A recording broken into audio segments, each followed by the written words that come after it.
There's been a lot of information in the press and other media over recent times about the impact that logging, the wood industry is having on the Gisborne district.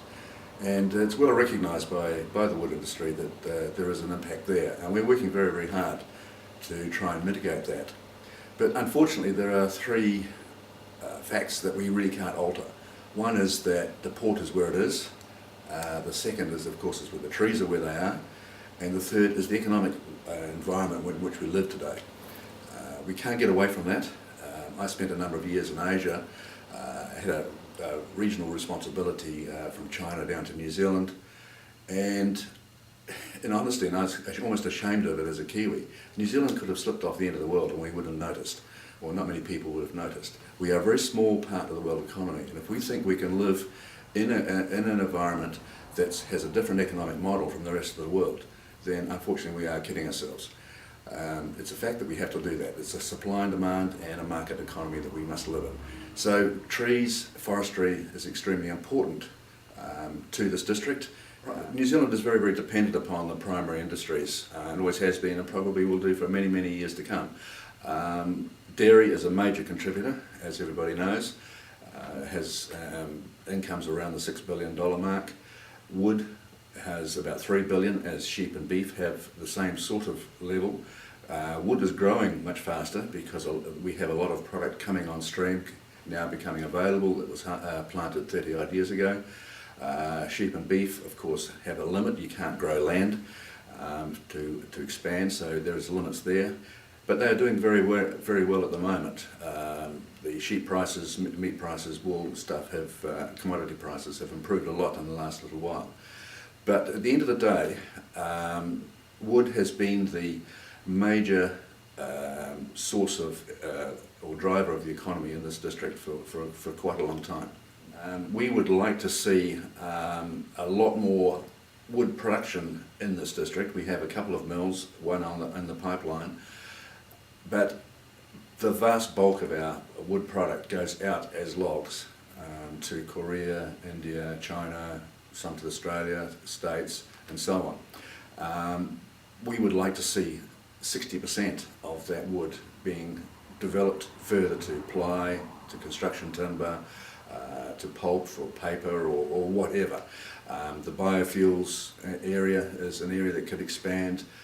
Wood chip, or sorry, not wood chip, but wood pellets for burning. Those sorts of areas are areas that can be expanded. But at the moment, we are very limited by the New Zealand dollar. The exchange rate doesn't work for us at the moment, so it makes it hard to be competitive on a world scale by producing wood product here, rather than send it out by log and then have it produced into plywood or whatever in China. The economics work better with the exchange rate as it is at the moment. Te Rāwhiti district is from Hicks Bay down to Wairoa, and we, the Eastland Wood Council, and the members of that work within that area. So you have the major companies who have about 170,000 hectares of forest in this district, as I say, ranging from the top of the district right through down to Wairoa. So it's quite a large area, and we are in fact the second largest port exporting of logs in the country, behind Tauranga. Tauranga, of course, has got all the Kaingaroa, Waikato district, and we are growing very quickly. 4 or 5 years ago, we would export out of the port around 500,000 tonnes of log. Today, we're averaging around about 1.5 million, and last February, a couple of months ago, we put out, if you were to extrapolate over a 12-month basis, we put out equivalent of 2.5 million tonne of logs in one period. So the growth is huge. We will probably triple from those earlier days to something like 3.4 million tonnes of logs per annum, which is a significant growth. We see the future as being relatively bright. It's been hard over the years, so it's good to get some good years under our belt, and the district will benefit from that, because this is a major generator of income for this district. We employ about 1,400 people here. and the standard multiplier for downstream effects of those jobs is about 2.5, so that means about 3,500 people within this district have jobs that have a dependence of some sort on the wood industry. So it's a very wide-ranging impact that the forestry industry has on this district. There are a number of things that we are doing to try and resolve some of the impacts. There are no easy solutions. You can't stop the trucks going through because that has an economic impact which is totally undesirable.